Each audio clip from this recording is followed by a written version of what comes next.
guy did some amazing things, and the ultimate high flyer is Rey Mysterio. Now, I'll give you this. I went back and watched some ECW stuff, and I have to admit, his time in ECW, although it was very short, in ECW, I saw some of the most, like, just awesome, high-flying stuff I ever saw. With him and Psychosis was amazing. Like, they had one of the best rivalries, some of the best stuff. I mean, he flew off of, I think he did a moonsault onto a table. And like a table that was actually mounted up between the ring and the guardrail. Mm-hmm. Like he went, or he kind of did like what Sabu did, but he did it a little differently. But I mean, do you have a problem with Rey Mysterio no more? I mean, all right. Let me say this: I don't have a problem with him being in the list because he deserves it. Now number one, I don't know. Well. Think about that for a minute. Think about it for a minute. We did get a tweet from B Marshall 76. Oh no! We had number 10 Sabu, number 9 Chris Benoit. Whoa! Number 8 Jericho. Number 7 SFJS. Can somebody elaborate on that? Number 6 RVD. Whoa. Number 5 Eddie Guerrero. Okay. Number 4, one of my favorites, AJ Styles. Whoa. Number 3 Rey Mysterio. Number 2 Jeff Hardy, and his number 1 was Shawn Michaels. Okay. And go ahead. I want you to try what. Look, the thing with Shawn Michaels is this. I mean, yeah, he did high-flying moves, but I don't know him as just as a high flyer. Shawn Michaels was such a good technical wrestler that he could do anything, but I would not make him the high flyer. He is a top 10. To me, yeah, top 10, but he's not top 1. He's not number 1, man. I don't have a problem with him number one. You got to remember what this guy did. You got to remember him before he was HBK. He was the Rockers. All right, he did some amazing things then. Then he goes into a singles career and steals the show at WrestleMania 10 against Razor Ramon in one of the most iconic ladder match, the most iconic ladder match of all time, but one of the most iconic, I'll say, screenshots of him diving off the ladder. That is a high flyer. Yeah. You can't argue with that. Yeah, I mean, he's a high flyer. He deserves to be on the list, but I don't count him as number 1 because that's fine. But that's his opinion. Was just an all-around wrestler. That I mean, HBK was just good in general. But just because he was good at one thing, you don't take him away because of the other. Oh no, no. When you count of all-time great wrestlers, absolutely, he's a big one. I agree. But when you do a top 10 list of most of everything, like next week, he'll be on the top 10. He should be on top 10 for almost every list there is. I mean, think about it. I mean, top 10 in finest ring gear, he'll be up there for that. He shouldn't be on the top 10. I said worst, for most. For most, because worst gimmicks of all time. No, not worst gimmicks. No, or managers. That's different, Steve. I'm talking about best of everything. No, I mean, of a lot of things, when you say best technical wrestler, he'll be on the list probably. Oh, I mean, he'll probably be number 1 because he kind of started the whole thing. And Grand Slam champion, he's the only. I understand what he's saying, though. I mean, and that's why I don't get WWE Universe doesn't get, I think, is they're forgetting some of these other people that how great they were at high flying and stuff. Well, I think it's also the WWE's fault because they try to mold the universe into thinking what they want them to think. Right. And I really believe that. Like, I believe they give them a list of like 20 people, and maybe Shawn Michaels just wasn't on that list. He might have been in the other, and he didn't get enough votes. You can write in. Yeah. Come on, dude.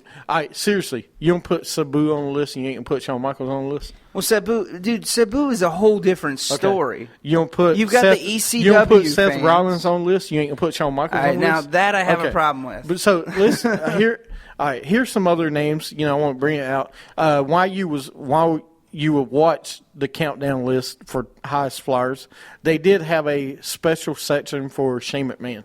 Of course. I understand why he's not on the top 10 list because, he really wasn't an active wrestler, but the dude was amazing. He's going coast to coast many times. He didn't just do it once or twice. Every match he was in, he almost did it. He helped make that move. Yeah. I mean, he signified that move coast to coast because not a lot of other people did that. RVD did. Yeah, but, I mean, in WWE, he was the first one to do it. He was. I know that. So, I mean, RVD was like, he was a nobody at this time. Oh, Lord. All right, goodness. But Shane McMahon, you hear that? We just lost all our ECW fans. Yeah. I'm going to name some other names, some other ones, and I'm going to replace some people. Okay. Evan Bourne, Kofi Ooh. Kingston, Yeah. Austin Aries, Billy Kidman, Ultimo Dragon, some great things. Ultimo Sin Cara, CM Punk. People don't mention CM Punk for high flyer, but think about it, he should be up there. He could be. AJ Styles is another one. Jushin Thunder Liger is another name. Wow, yeah. Owen Hart. Don't forget him. Chris Benoit. People don't talk about him because of what happened. Yeah, but oh my gosh. I mean, headbutt off the. Shawn Michaels. Yeah. We talked about it a minute ago. Scott Steiner early days. All right, let's talk about Scott Steiner a minute. Scott Steiner early days, was amazing. This guy was a freak of an athlete all the time. I mean, it was always a freak of an athlete. Well, yeah, he was a freak of an athlete. He's a freak anyway, but he's a genetic freak. But he was great in the ring as far as the Frankensteiner high-flying moves. Dude, in WCW, he's one of the first ones I remember doing a lot of these high-flying stuff that he did. Did he do a lot of stuff off the top rope? No, they didn't really allow it. But he did stuff. He did some. Yeah, but he did. I mean, I have to admit, I mean, Scott Steiner, when he was with the Steiner brothers, he outshined his brother. He did outshined his brother, well, in my opinion. They worked off each other, but, he did the Frankensteiner off the turnbuckle. Which is amazing what he used to do. Another name is Bam Bam Bigelow. A lot of people don't talk about Bam Bam. The flying headbutt. Mil Mascaras. Mm-hmm. Yeah. One of the best. Tajiri. Juventud Guerrero. Whoa. Guerrero. What? Juventud. Juventud. Yeah, Juventud. WCW. Oh, okay. Paul London is another. Yeah. Shelton Benjamin and Taki Michinoku. He's very good at ECW. No, I'm not talking. I'm just you're forgetting one. Who? Chris Jericho. I thought about putting. Yeah, you could put Jericho. I mean, if you're gonna put Shawn Michaels on there, you got to put him on there. Okay. For doing the lion salt, for doing everything. Right. Who are you taking off the list? I hate to do this to your boy, but I'm going to have to take Seth Rollins off the list. I told you he shouldn't be up there. And I know we talked about that Shane McMahon shouldn't be on the list. No, don't put him on the list. I really want to. No, but don't put him on the list. I'm not going to do it just out of the pure respect I have for Shane McMahon. That's the reason I didn't put him up there, because he did great things, but active wrestler he wasn't, and I don't. I want to pay homage to the people that were wrestling 300 days a year. Yeah, not saying Shane wasn't, but these guys need to be paid homage to. Now, I'd put Chris Jericho at 10 or 9, and I would bump Ricky Steamboat I'd bump him to. No offense to RVD, I wouldn't put RVD at 9, but. I'd bump Ricky Steamboat next to Snuka. I'd say actually above Snuka. So you put RVD where? Number 10? No. I mean, he still deserves. Who's number 10? Number 10 is going to be Chris Jericho. All right, who's 9? 9 would be I want to say Snuka. All right, 8. 8 would be RVD. All right, and then I would put. Steamboat 7. Okay. And then continue the list. So you're okay with John Morrison? Well, all right. Here's the thing with John Morrison, man. I mean, I know you guys just don't like him, but no. I never said I don't like John Morrison. I like what he was a good high flyer, but top 10, no.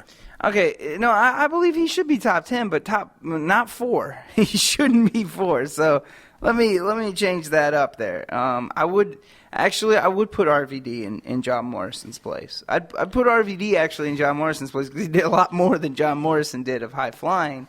But you have to remember, see, they're counting this thing he did called parkour or whatever as high flying, which isn't really high flying. It just means he did a lot of moves like he jumped around a lot. That's not high flying. And that's the thing I don't think the WWE Universe doesn't understand. High flying is going off the ropes or hitting a move where, like if you do a standing moonsault, that is a high flying move. All right. So, right? Yeah. John Morrison was not, he didn't do a lot. I mean, Starship Pain wasn't even a high flying move. No, it was a high flying move, but he did some high flying moves, being in Elimination Chamber and stuff. I just, the body of work, I almost want to say. I mean, I'd put Kofi Kingston on that list before I put John Morrison on the list, but that's just me. So go ahead. Another, to me, all right, first of all, John Morrison, I like you, dude. You're coming off the list. Second of all, Seth Rollins, you're my dude. You're my hero. I got you. But you're coming off the list. You're coming off the list. Sabu, I'll give you number 10. Oh, I'll give you number 10, but that's as high as you get. I'm gonna tell you right now, one of my all-time favorites so far, and I know he's still kind of new to TNA. Austin Aries, man, you watch this guy go, and the moves he does, high flying.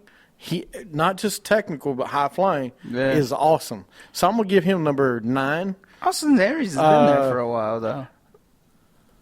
He's been there for a while. No, he's been there a couple. He don't have a big body of work. Is my point. Okay, Steven.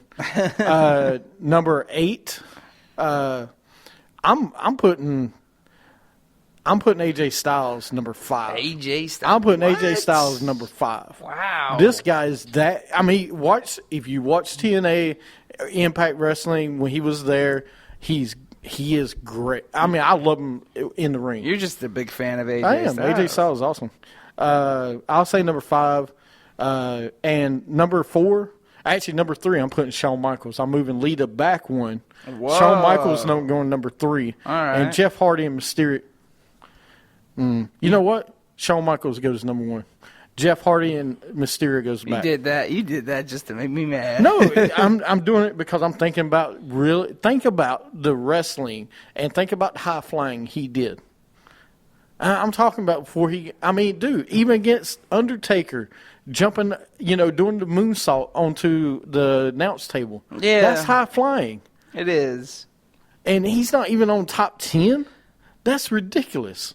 Well, you heard me say it, WWE. That's ridiculous.